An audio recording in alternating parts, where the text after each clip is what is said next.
Today, I'm going to dive deep into a topic that concerns all of us. I'm sure you want to know what that is. Relationship. What are those things we're doing that is affecting our relationship negatively? So if you want to know more, stick around till the end. And don't forget, if you like this video, give it a thumbs up, share, leave a comment below, and subscribe. Hello everyone, welcome back to our channel. My name is Sarah Onoyemi. I am a trained counselor and your best relationship coach. On this channel, I talk about all things relating to relationships, and if you want to know how to make your relationship better, you want to improve on your relationship, or you even want to know how to get it right with marriage, this is the place for you. So don't forget to subscribe. So in today's video, I'm going to share 5 common things that we do that affect our relationships. And relationship is a very essential part of our lives. We all cannot run away from it. And when I mean relationships, I'm talking about personal, interpersonal, any relationship, name it. No matter who you are, where you live, what you do, your preferences, you're going to have to relate at one point or the other. And how beautiful will it be if we all understand the dynamics of relationship? Our world would be a better place. And that's the reason why this channel is created. That's the reason why I created this channel. And that's the reason why I'm here. I'm here to help us do better with our relationships. So let's get right into today's video.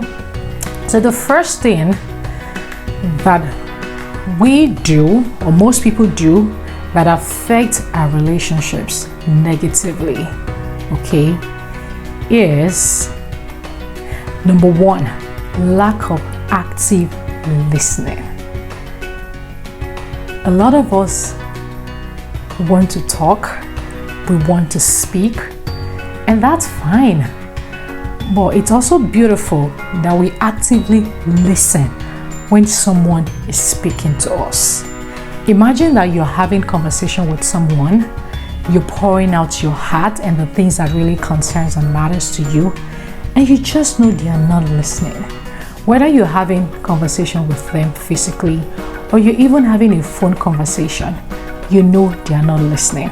Maybe because they are engaged with something else, or what most of us even do is that we listen to give a response.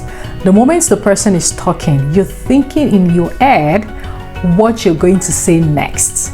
And you cannot do 2 things at the same time.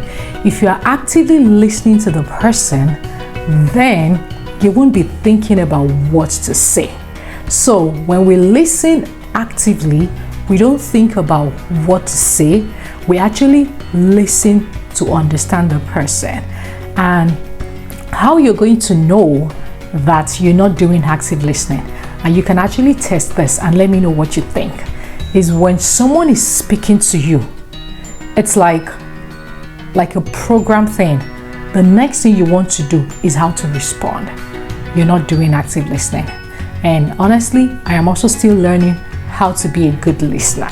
Okay, so when we don't do active listening well, this can actually affect our relationship. Then our spouses or our friends or our loved ones will not be happy or encouraged to talk to us. And one of the things I also think that a lot of people do, active listening is not what you do once and you say, I'm done with it, I'm a master. You're constantly learning to be better all the time. Is that a lot of us interrupt people when they are speaking. When people are speaking to us, it's actually good that we listen actively. We don't want to constantly interrupt what they are saying. It doesn't feel good. I have had conversations with people like that while I am speaking, while I'm talking, and they are constantly interrupting what I'm saying. When they do that, I feel uncomfortable and I don't feel like I want to continue that conversation. And if you've actually been in that position before, you can understand what I'm saying. That you're about to start a sentence, or you're just at the middle of what you're saying, and the person just constantly interrupt you when you are speaking. So when we don't do active listening in our relationship, okay, it doesn't make our relationship better. It affects our relationships negatively. That's number one. So the next time someone is speaking to you, your partner, your friend, your family, just listen. Nothing is gonna happen. If there's anything you want to say, okay, you can even pen it down and let the person know that I want to be sure that I'm understanding what you're saying. Or if you think you're not getting what you're saying, you can say, hey, can I pause you? I want to be sure that I'm understanding what you're saying. Is this what you really mean? Then the person is going to feel like you are listening to them. And when you are listening to them, you want to actively be in the conversation by maybe nodding your head and, just looking at them so they know that you are actually listening to them. So don't listen to give response. Don't listen or interrupt when the person is speaking. Actually listen to understand. The number 2 thing that I think many of us do that affects our relationship is constant criticism. And this is not good. It is not good at all. And what do I mean by constant criticism? Constant criticism is that we constantly focus or constantly magnify what people are not doing right. Whether our partner, our friends, our loved ones, or even maybe in a work environment, you're constantly focusing on what the person is not doing right. You are not acknowledging some of the things that they are doing well. Then that can affect our relationship because the person doesn't feel comfortable around you. They know you are constantly talking about the things that they are not doing right. Even though you actually want the person to improve on how they do things, you don't want to constantly stay on the things that they are not doing right. You can start by even saying, for instance, maybe Samuel, I appreciate some of these things that you're doing. Okay, however, I would like to point out a few things that I think you can do better. That's a better way to, tell people that they are not doing things, that you want them to do things better.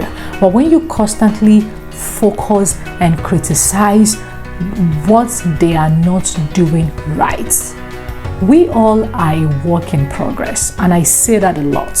When we know that we are also not immune from mistakes or doing some things that are not right, then when people do it around us, you give them grace because you know you are also someone that is working every day to be a better person. So, for instance, in a marital relationship, I don't think there's anyone on earth that doesn't have like a strength and a weakness. Okay, so how about if you focus more on their strengths and then help them achieve being better with their weaknesses. And what I notice many of us do is that we criticize and we don't provide solution. Okay, we criticize and we don't provide solution. I am from Nigeria, and growing up as a child, people around or my grandma, they tell you, oh, this is what you're supposed to do, or this is what I want you to do, but they're actually not telling you how to do it. And when you do it in a wrong way, they are back on you, hitting it really hard that you're not doing this right.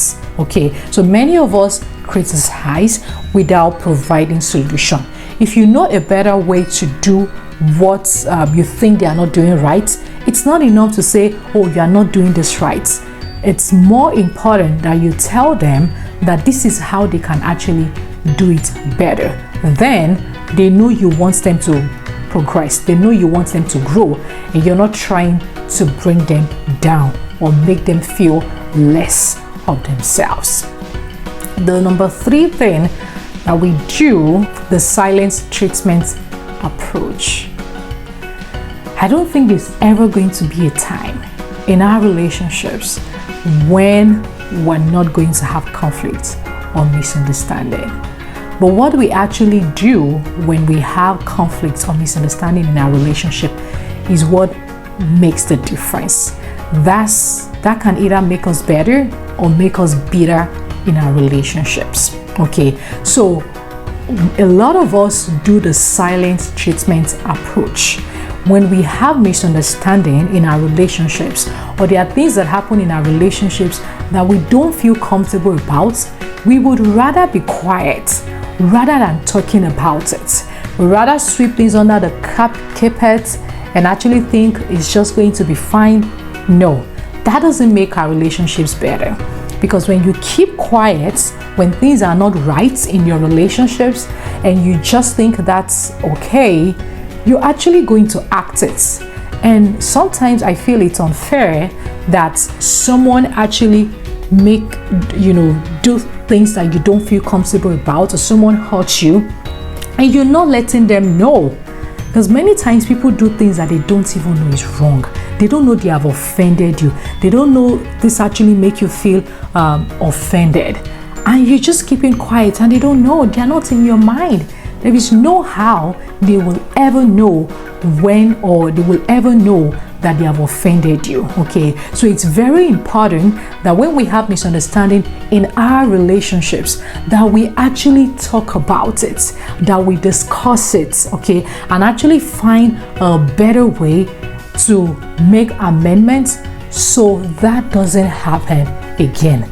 The silent treatment approach has never make our relationship, or doesn't make relationships better, because now you're hurting and the other person doesn't even know you're hurting. But it's gonna make a lot of sense that you decide to talk about it, have conversation, and let the other person know how you feel by what they actually did. The fourth thing that we do in our relationships that is affecting our relationships is not apologizing. Okay, and this is related to the first thing that I said. There is never going to be a time that you won't have conflicts in your relationship. No matter who you are, no matter how perfect you think your relationship is, you're definitely going to have a time where you're going to, make each other feel uncomfortable or maybe hurt each other. Okay, and when things like that happen, it's very crucial that we truly apologize. And when I mean apologizing, I'm not talking about just saying I'm sorry. No, saying I'm sorry doesn't actually fix things. You want to ask, oh, I'm sorry that I made you feel this way. I'm sorry for my actions. I'm sorry for causing you this pain, or I'm sorry for doing this. How can I make things better? Okay, how can I make things better? How can I right the wrongs? That's actually a sign that you want to do things right. Just by saying I'm sorry without actually asking the person or making things right does not convey that you're truly sorry. Okay, and like I said, you don't want to make casual apology like, yeah, I'm sorry. No, you actually want to discuss it. And I want us to know that apologizing when we wrong our partner or our spouses or our friend is not a sign of weakness. It actually shows that you're mature and you want to be accountable for your actions. You want to be responsible for your actions. So it's very important that in our relationships, when we hurt our partners, that we don't just sweep it under the carpet. No, that's not a good thing to do. You actually want to take responsibility for your actions, and you want to really apologize and find out how you can make things better so that doesn't happen again. The last but not the least on the things we do that affect our relationships negatively is not appreciating enough, not showing enough appreciation. Okay, many people want to talk about what this person is not doing right or what that person is not doing right, but very few people show appreciation. When people do things for us, and we know that this actually meets a need or has actually helped us, it's very important to show apology. It's very important to show appreciation, and don't just do it by thinking it in your head. Now, that's what many of us do. We just think in our head that, I'm really grateful for what this person did. I love what this person did. But how about telling the person, okay, that thank you for helping me with this. Thank you for coming through for me at this time. Okay, I see things like when people are, actually pass away, and then you see many people say, when this person was on earth, he or she actually helped me with this. And I'm like, do people even really say these things when this person was alive? Okay, so you don't want to be thinking about the appreciation in your head. You actually want to say it. Whatever your partner do, it was actually helpful. You want to show appreciation, and there are different ways to show appreciation. You can say it, you can maybe send as a text, or whatever way. Just make sure you're showing appreciation. It doesn't make you less, it doesn't make you feel less, it doesn't reduce you. It's actually a sign that you appreciate what your partner or what that person is putting into the relationship. Don't think about it, but say it. Let them actually know that you appreciate what they're doing. And that's all I've got for you today. Don't forget, if you like this video, give it a thumbs up, share, leave a comment in the comment section below, and subscribe. Don't go without subscribing. Subscribe. Thank you for watching, and I'll see you another time.